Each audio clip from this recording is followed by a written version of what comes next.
This is the end of the program year. This is the last adult formation of the regular program year. We do have some special things planned for the summer, like some liturgy minutes when the clergy will talk about the liturgy after the 10 o'clock services. We've got a formation program about Project Engage through the Orange County Department of Aging. That will happen in July.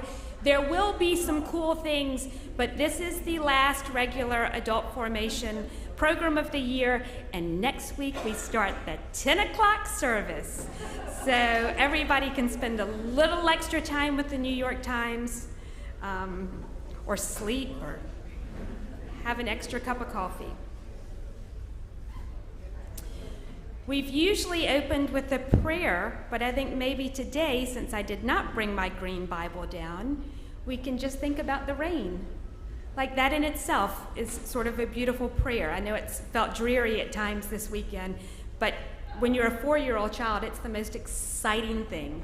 And in Children's Chapel today, the kids were all talking about the puddles they jumped in and how great it was to have rain. And I was like, yes, the rain is beautiful. So let us remember the rain as our prayer for this morning. And just because we've gathered such a great crowd, why don't we go ahead and get started? I'll zip back there and make sure that everything is recording. I think everybody knows Margot from the Creation Care Committee. Again, thank you to the entire committee for this wonderful series. And you know that Margot used to be the director of the Coker Arboretum. Is that the right word to use? Curator. And a member of the choir and a million other things. So I will turn it over to you. Okay. Do you know how to work the... I'm getting ready to figure it out. Because I can do it. Forward, backward. Yeah. Okay. I'm Margot. I was raised in Chapel Hill at the bottom of Raleigh Road. And okay. And I'm going to move this. There. So I was raised hanging out in the woods between here and the bottom of Raleigh Road, the Institute of Government. And I spent my worrying times in high school and junior high school in those woods, looking at the wildflowers, gardening at the feet of my parents. I had absolutely no choice as to what I would be when I grew up. So that's where I am. I found the church because I was a Girl Scout, and we met in the big basement downstairs. And then I joined the Explorer Post with Lyman Ripperton. And so the Arboretum was also another playground.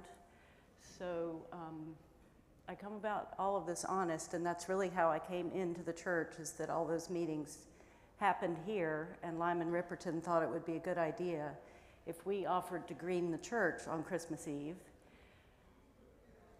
and then we could get front row seats on Christmas Eve, which is just not, that's not that hard now because there are a lot more shows in town. But so that was really how I came to love the church, and I would spend the night with my best friend, and we would extend the sleepover by going to church. So one of the first things that I learned was about baptism, because I was 17 when I was baptized, and you'll recognize these words from our baptismal covenant.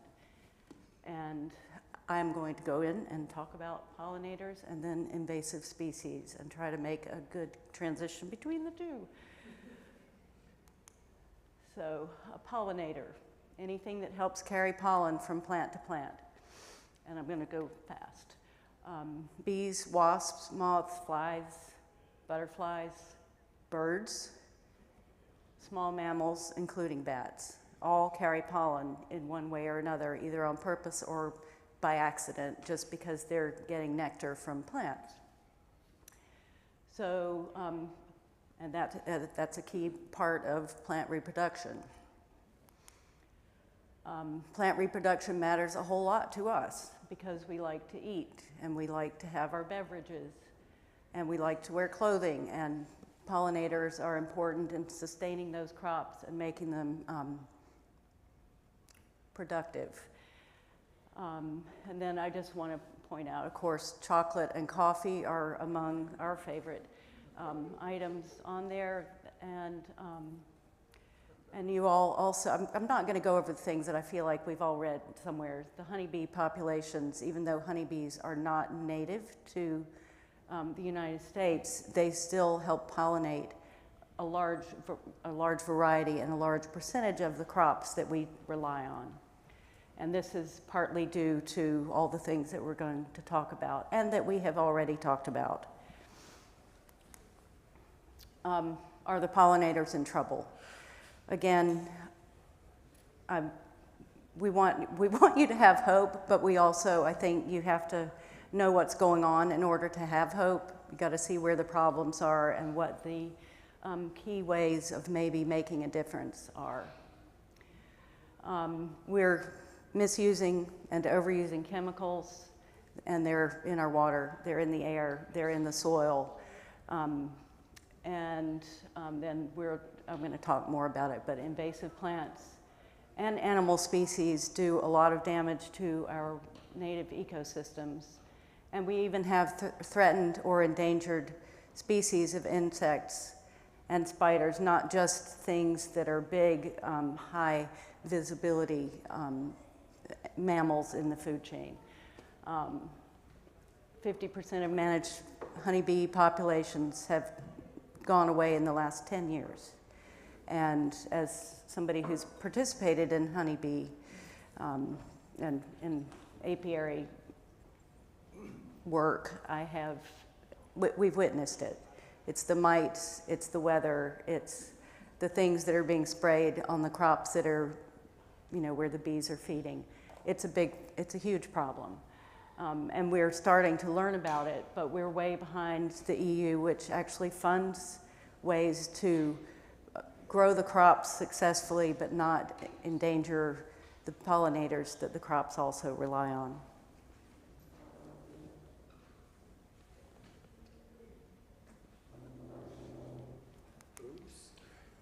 Hello?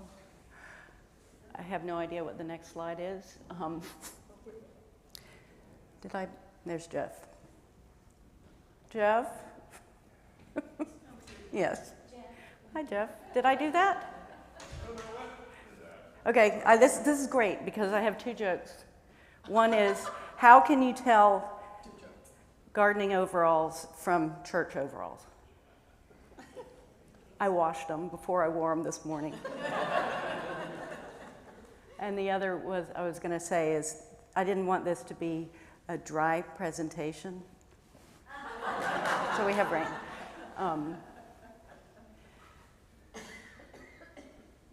Go, Jeff. Yay! And the only thing worse on a computer than a gardener is a retired gardener. So, there are things that you can do to promote and protect pollinators. One is to plant and garden for those pollinators, which means tread lightly on your space, be aware, learn, cultivate native plants in your own space, learn about your space. I love this one, supply a salt or mineral lick for butterflies and other animals, which would be really, really fun to watch. Reduce or eliminate pesticide use. And if you're if your neighborhood association or your neighborhood or your neighbors are using mosquito control, go ahead and ask those hard questions and be a thorn in their side and make sure they're spraying at a time that's not going to be hazardous to the pollinators that might be visiting the plants. And then a lot of us are lucky enough to have pretty large lots, and a lot of us have very wooded lots. And there's a possibility of making your lawn smaller. I'm not saying to eliminate lawns because they're really fun to play in and roll around in. But I don't know if you're like me. I don't like to roll around in pesticide-covered lawns. So there's a way to, again, make sure you know what they're spraying on your lawn. You can ask for them to use the least necessary to do the job that needs to be done. You can reduce your expectations to, if it's green, it's okay. It doesn't have to be a monoculture. Monocultures are really boring to the pollinators. So, so those are some things, and bat houses are pretty cool. And native bee homes, I know a lot of people have been putting those together, and I know that some of them are pretty successful. And I haven't done one yet because we have them. We have a bird-friendly habitat that I think promotes these. Okay, 5, and this is the money thing. My dad was a Scot, and he was very frugal. So I'm going to introduce the first things as being 5 free pollinator supportive actions or ideas. And I already touched on this: shrink your lawn. So you spend less time on it, less money on it, fewer pesticides, less fertilizer. Notice the roadsides. Every single season of the year is an amazing time to see pollinator habitats doing what they do, whether they're sleeping in the wintertime and the stems haven't been cut down, or whether they are coming into bloom early on, or the road cuts where they've cut the trees, they're striped because the trees are leafing out and flowering, and so they're red and orange and yellow and green, and all those colors that you think of as fall, they're also spring colors. So that's something that's amazing to me, and know that the maples that bloom first in January and February, they're the first food for the pollinators. And so they're really important. And yes, of course, they have really small flowers, but the pollinators love really small flowers. If you see a roadside and it's been sprayed, you're certainly welcome to call the DOT. Those are your tax dollars. And if you know that it was a sensitive habitat, say something. Because there are a lot of people in this area who can't drive without seeing what's out there. And I'm one of them. And we've learned how to mostly stop safely and look at everything. So, so make a phone call or ask, and then participate in organizations that are aware of these things, and they can take you on roadside walks, and you'll learn about all the different things that are there. Buy and promote not the invasives.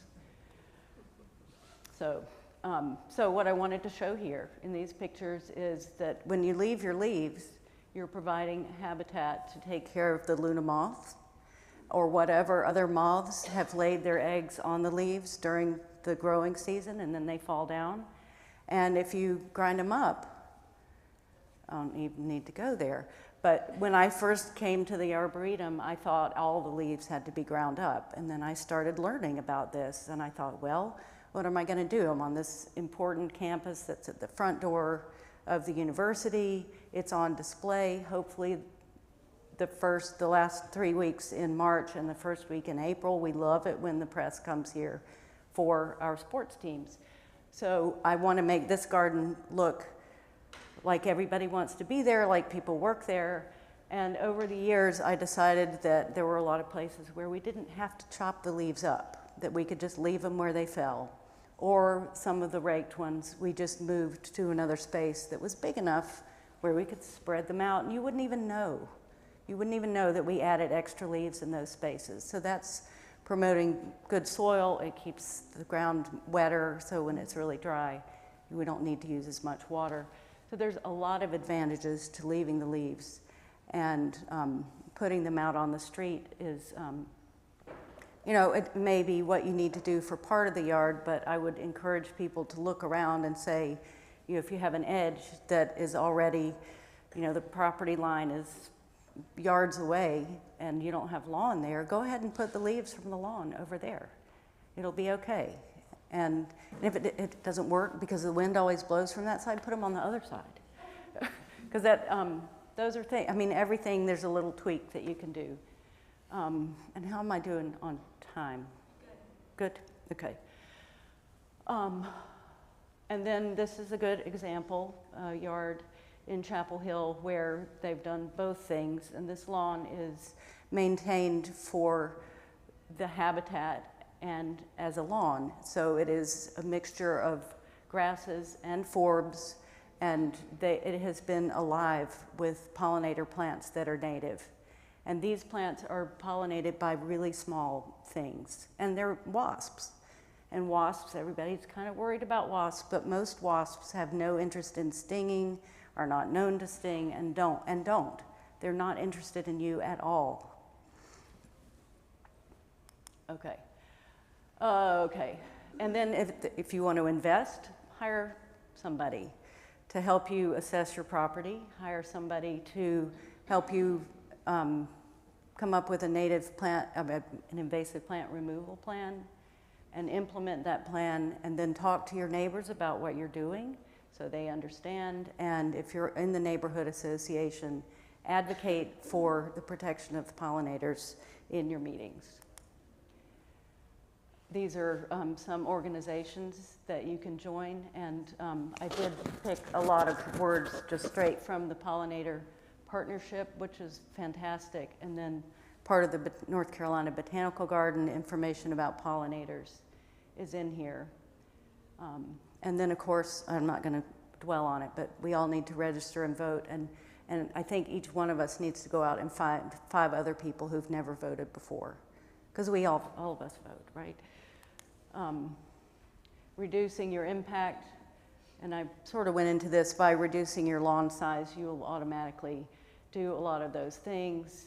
And know that in the Arboretum, we didn't cut down the perennials until February, maybe March, and that's because the pollinator, the insects lay their eggs in those stems.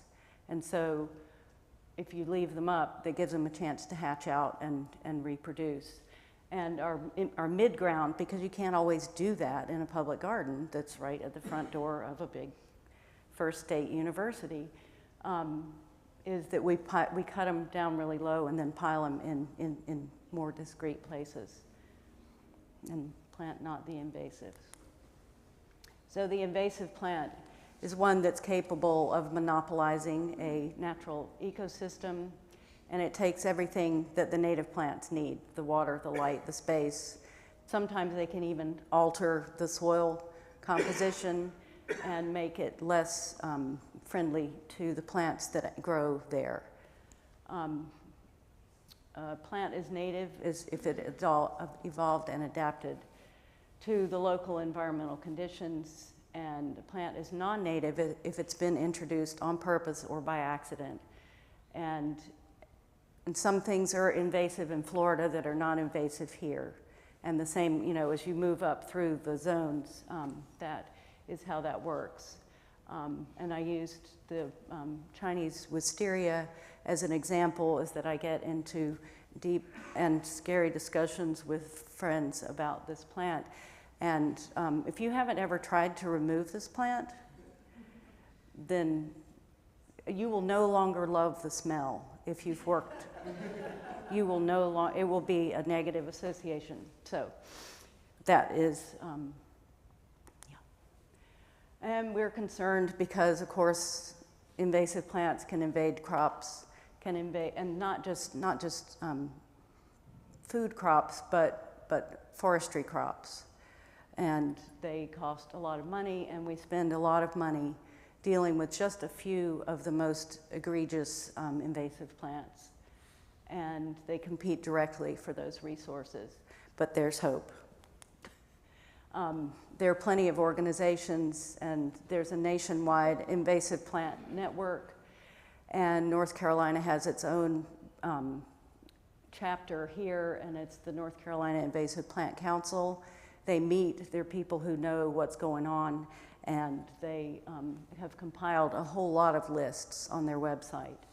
And this is just page 1 of about 10. So, and they have them classed by how they grow, whether they're trees or shrubs or vines or aquatics.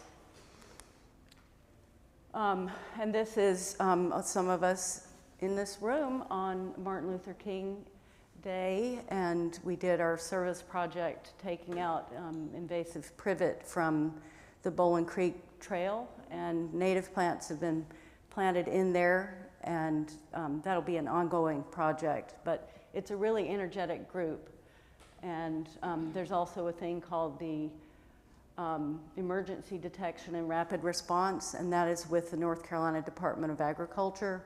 So if there's a plant that somebody knows is really bad, they will call the Department of Agriculture and they'll send out people to look. And this is particularly in aquatic situations where we don't want to endanger our waterways for boat traffic or for fish and healthy marine life.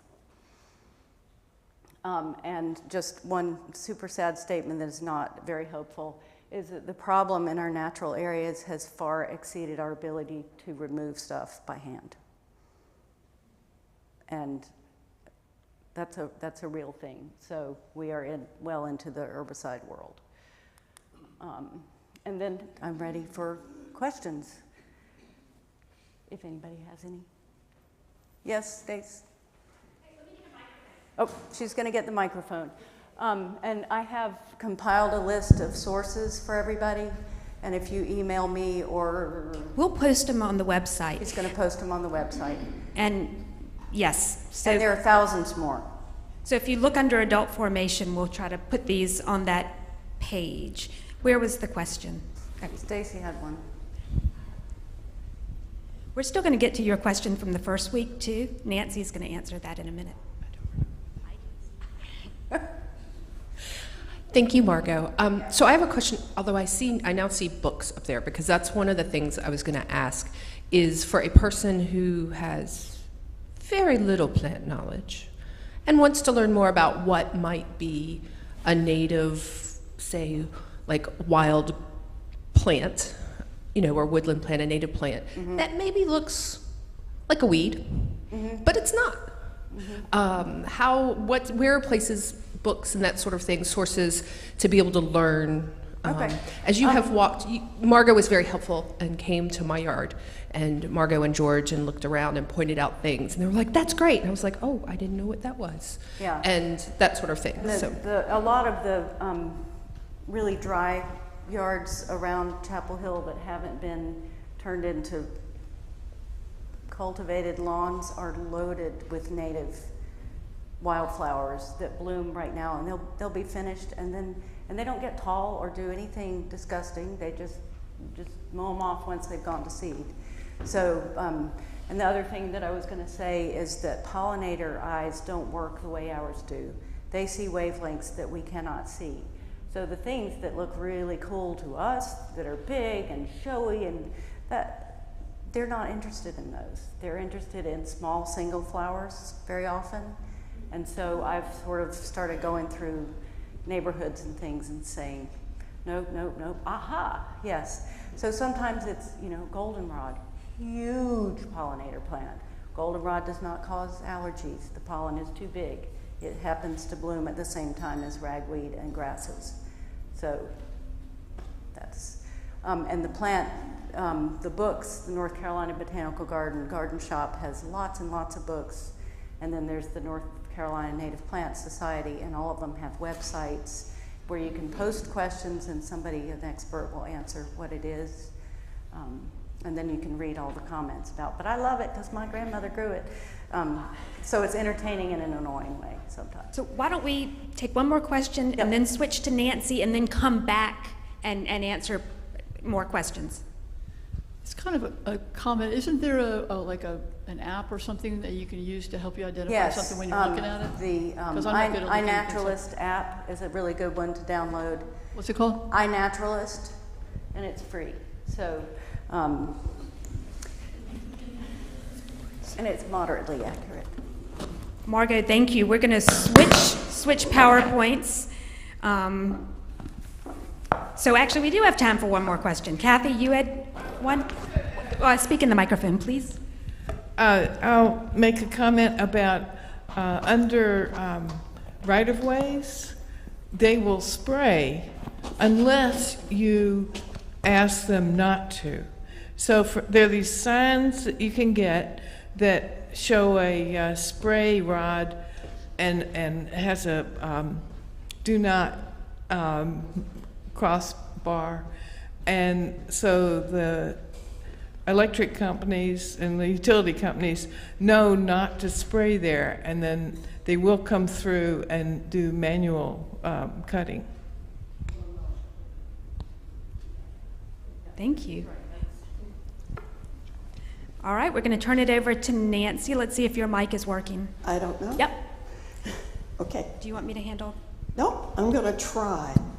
You all are an experiment, folks, for that I do apologize that I've never done this before with a PowerPoint. I've talked a lot, as you all possibly know. My name's Nancy Tunnison, and I'm here to talk about being an advocate for God's creation. Oh yeah, I have control. Now, this is one way. This was out front of the Peace and Justice Plaza recently. That is a raccoon made of rubbish. And that's an artist saying, you know, just reminding us that we produce a lot of trash. And this is another way, which is encourages us to recycle and reuse things we no longer need. Think recycling that we do all the time. We reuse things, we bring them to the ABC sale, and then the other part is just trying to reduce our consumption. You might have bought a hybrid or electric car, maybe you have an on-demand hot water heater, maybe you ride your bike, take a bus, go to work. You've added insulation to your house, you've bundled your errands, you eat lower on the food chain, and you try to eat food produced locally. That's all great. That's great. But there's more you can do. We can all do more. And this is a slide that reminds us that time is limited for this earth, that climate is changing. You don't have to read all the things that are happening, but I will suggest that we can join with others, raise our voices, and speak truth to power. And our truth is that God made this fabulous earth, and we as Christians are called to do everything we can to help preserve it for future generations. Think about our children. We saw them this morning. Think about your nieces, your nephews, your grandchildren, your neighbors worldwide. And remember today's gospel. Love one another as I have loved you. And part of that is taking care of this planet. So this morning I'm going to talk to you about being an advocate. And I'm going to give you some resources to help you become the advocate you want to be. First of all, we have the resources of our faith. We believe that we have this image of the three-legged stool. We believe that careful care of God's creation is part of what it means to be a Christian. As Episcopalians, we talk about scripture, tradition, and reason. We may or may not literally accept the Genesis version of creation, but we do talk about God as the creator. Our tradition teaches us in the baptismal covenant to promise to resist evil and to work for justice and peace. And our reason acknowledges that climate change is real and is affecting everyone worldwide. Here in North Carolina, there are many sources of information and guidance.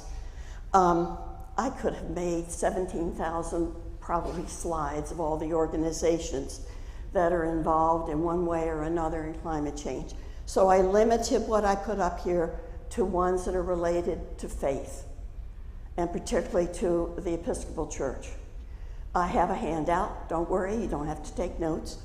So I remind you that we have an active Creation Care Committee here at Chapel of the Cross.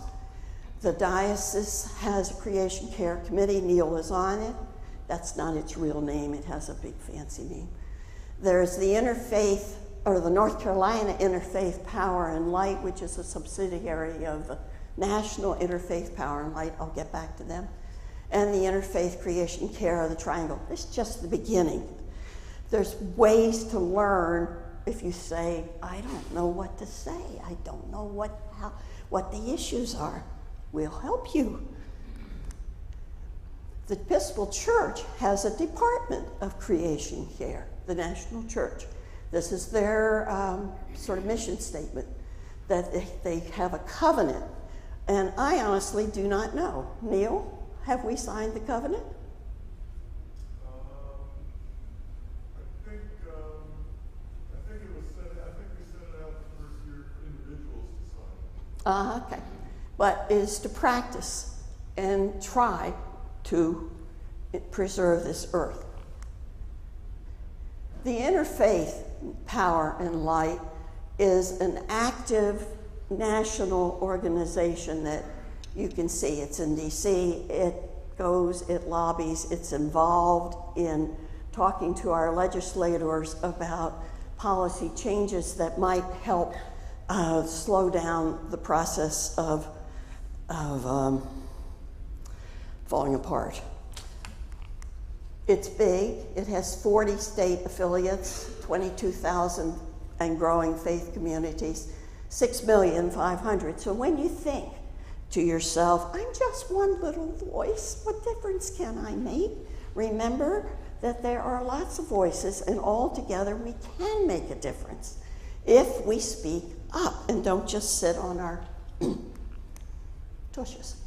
There is, within the Episcopal Church, the Episcopal Office of Government Affairs, which is a website which is a happy place for people like me. It's full of information about all sorts of issues that the church has taken a position on over the years. Remember, at General Convention, there's all kinds of proposals that are voted on that the church says, we believe this or that or another thing is the way the church should proceed. On the government relations website, there is the Episcopal Public Policy Network. And this is their mission statement. It's a grassroots network of Episcopalians across the country dedicated to educate, equip, and engage through active ministry of public policy. I'm a member of this network, and I guess this is also part of what they say that they do. It calls for policies that reduce greenhouse gas emissions, promote the usual things, sustainable energy, encourage the safe and just use of the natural resources, and support communities impacted by lack of environmental stewardship and environmental racism.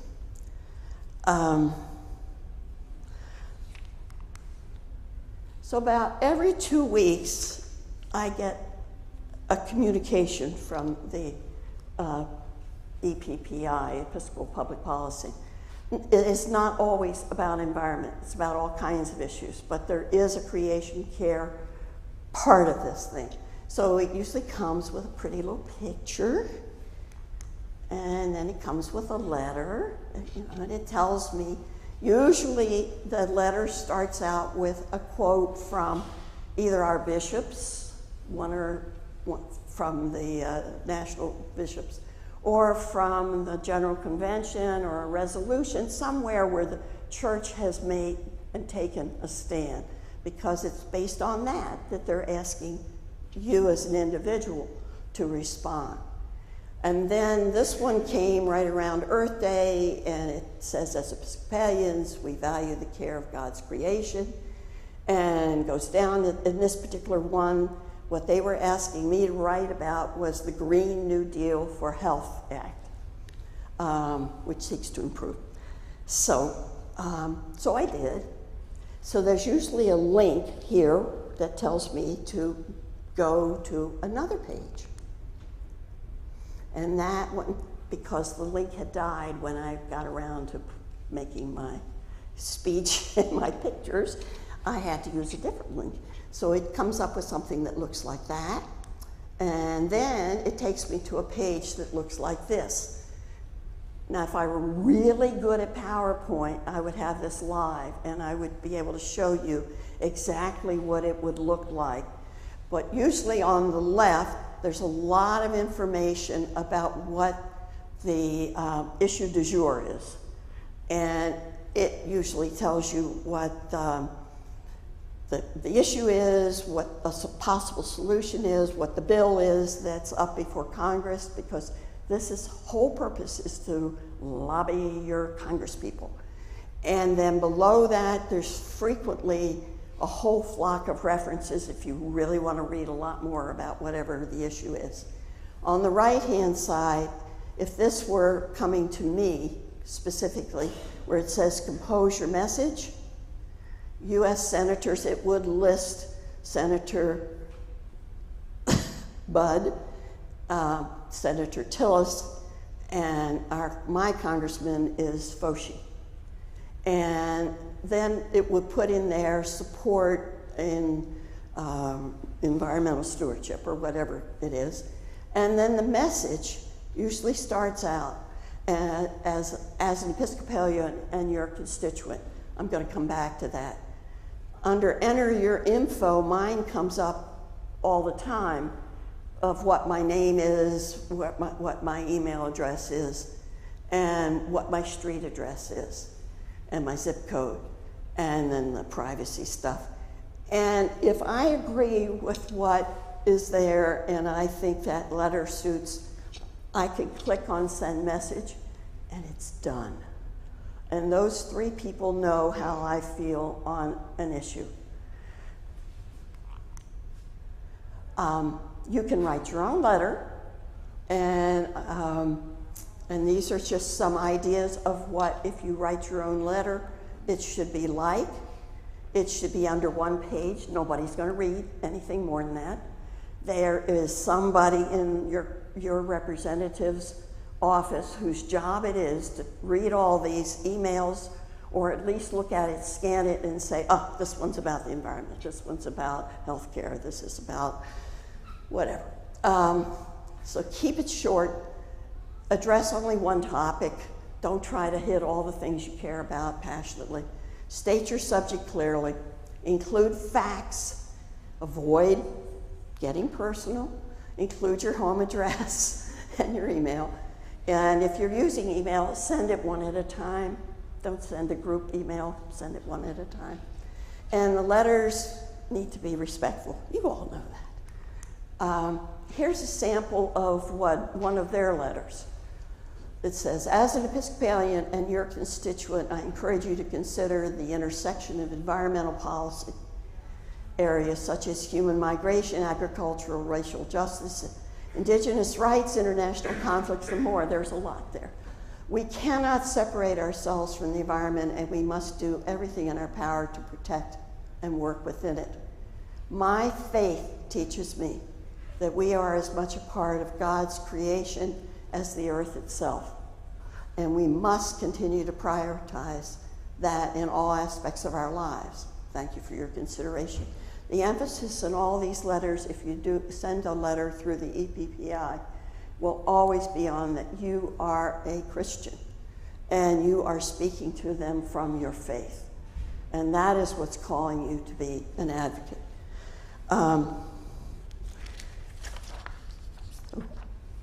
Too many things to think about. I also suggest you pray over this. Remember that this is, for me, I have stuck my neck out a couple times, and it helps me to feel like I have prayed and thought about it, and then I usually end up praying for faith and courage, or strength and courage, but other people have other things they need to pray for, but I do remind you that that's what we bring that is unique to being an advocate for the environment. And then when the local, national stuff feels too big, you can always think local and think about making yourself aware of local, state, and U.S. environment. But support with your personal energy and contributions candidates. Vote.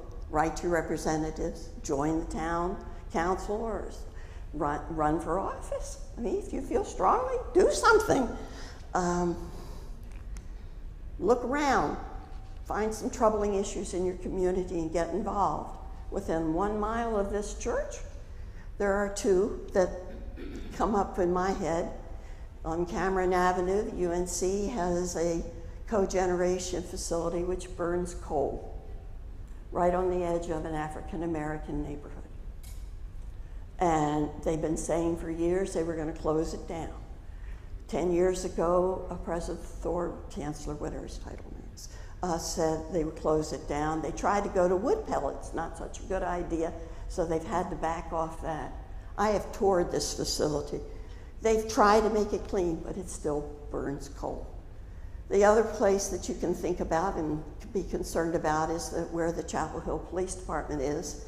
It sits on top of a coal ash dump. They recently tried to get EPA to call it a hazardous waste site. It's not that bad, so the EPA has declined, but it does have to be treated with care, and it certainly can never be used for residential work. But there's other issues. Just open your eyes and listen. So this is one of my favorite quotes ever, and it comes from Gandhi. It says, "Whatever you do in life will be insignificant, but it's really important that you do it, because you can't know. You can't ever really know the meaning of your life, and you don't need to, but it's important to try." So that's it. I ran fast so that there's time for questions. Thank you, and we can add stuff to the And here's a handout. website. The question on the first Sunday was, you've given us all these ideas that individuals can do. What can we do to make systemic change? So hopefully you have followed that arc. And I just have to say, my dad has been nagging me for weeks. He's like, "Have you watched Mr. Bates versus the Post Office? Oh, it's Have you wonderful. watched Mr. Bates versus the Post Office?" Very good. And they keep, the line is always, "You're not alone. You're not the only one." And when I hear you talk, like, we are all affected by climate change, and together we really can make a difference. So yes, if you haven't watched Mr. Bates versus the Post Office, it's good. It's the power of one person, Yes, when they come together. and then bringing other people together. That is right. So questions? We've got about 10 minutes. Or comments? We didn't have to race after all.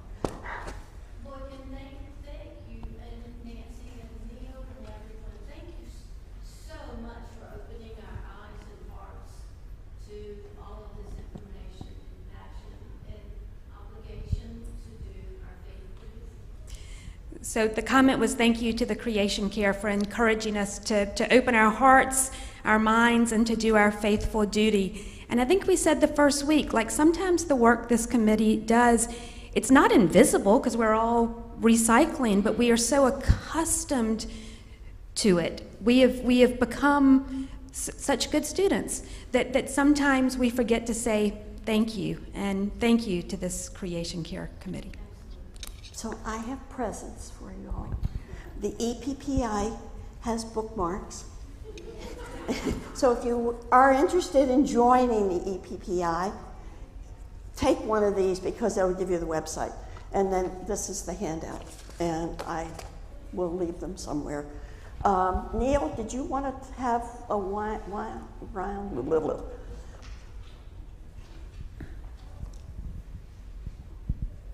You'll see he's holding a blue mug, which Yes. means that he was a teacher in formation this year.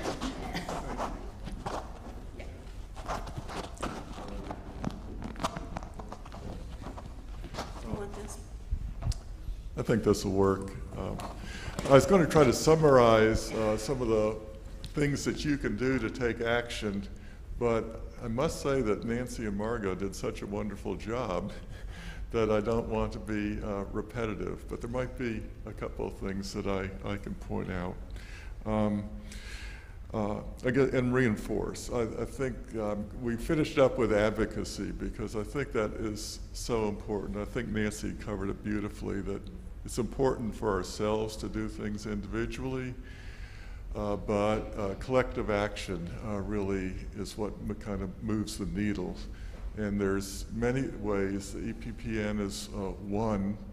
And there are so many organizations, the Environmental Defense Fund, the Southern Environmental Law Center, all of these, the Sierra Club, they're all doing great work. And I mentioned the first day, that the first session we had, that If you're a member of some of those and get their publications, it is so impressive what a difference that they make. I mean, the parks are better off because of the National Park Conservation Group, or whatever it's called, and the Sierra Club. These folks are working extremely hard.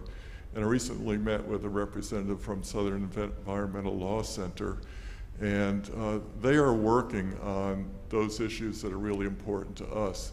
They're working on the wetlands, awful wetlands legislation. Unfortunately, they lost that initially, but we're not giving up on that.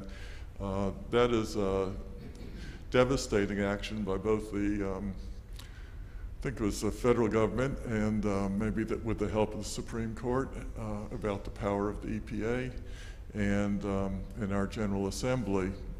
The wetlands are so important to really all of us, but particularly Eastern North Carolina. They're also involved in litigation around that landfill in Sampson County that, again, I mentioned the first day. You know, we can feel a little bit guilty about contributing that landfill, but more importantly is the work that they do. And what impressed me in talking with them is that they really take legal action. That oftentimes speaks more than anything else that we can do. And I have found, I'm not a big letter writer, I'm sorry, but most of these sites, whether it's this one or others, like Nancy demoed for you, at a minimum, you can go in there and it's about 3 clicks. I want to send a letter. They already know your address because you've been there before.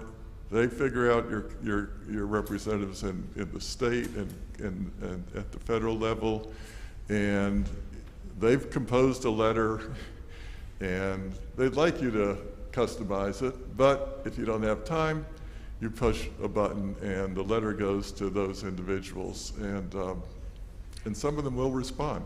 Like Senator Tillis is very good about, I don't agree with everything he does, but he is very responsive. I want to agree with that, because I see over the years Senator Tillis' responses are changing. And I'd like to think, at least, that perhaps he's getting enough mail around some issues that I see a slight deviation from the party line in how he responds. And so I have hope that the more you badger people, if that's what you want to call it, that's why the EPPI for me is easy, because I push a button and I know one more time he's going to hear about me on this particular topic. But they keep track and they do want to win re-election. And so they won't know how you feel unless you tell them.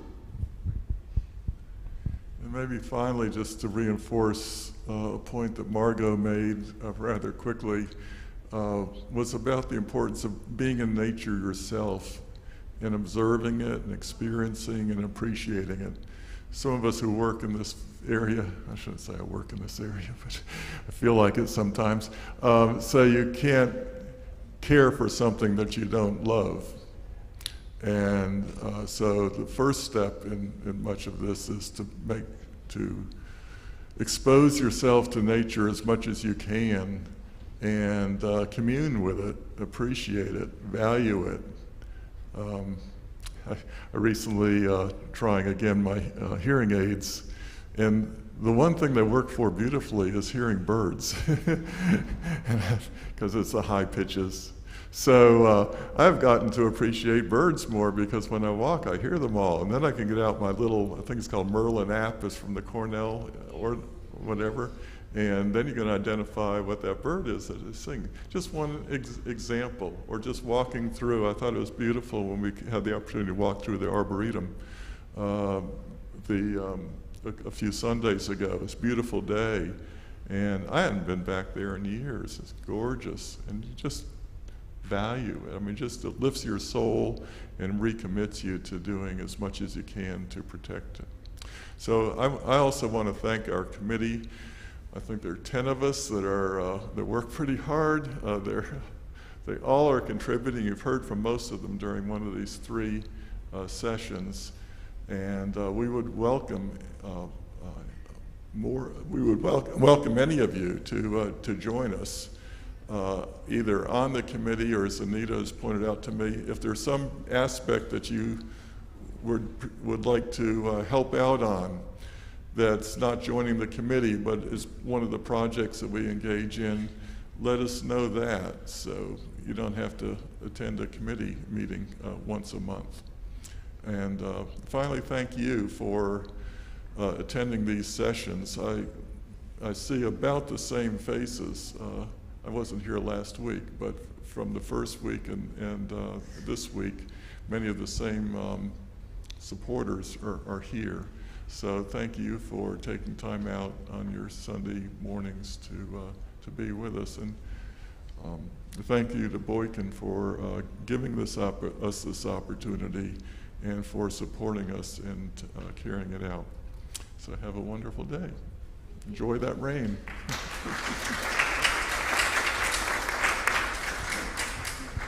One PS for those who wrote postcards a few weeks ago. Speaking of advocacy, Karen took about 50 postcards to the diocesan offices about a number of different topics.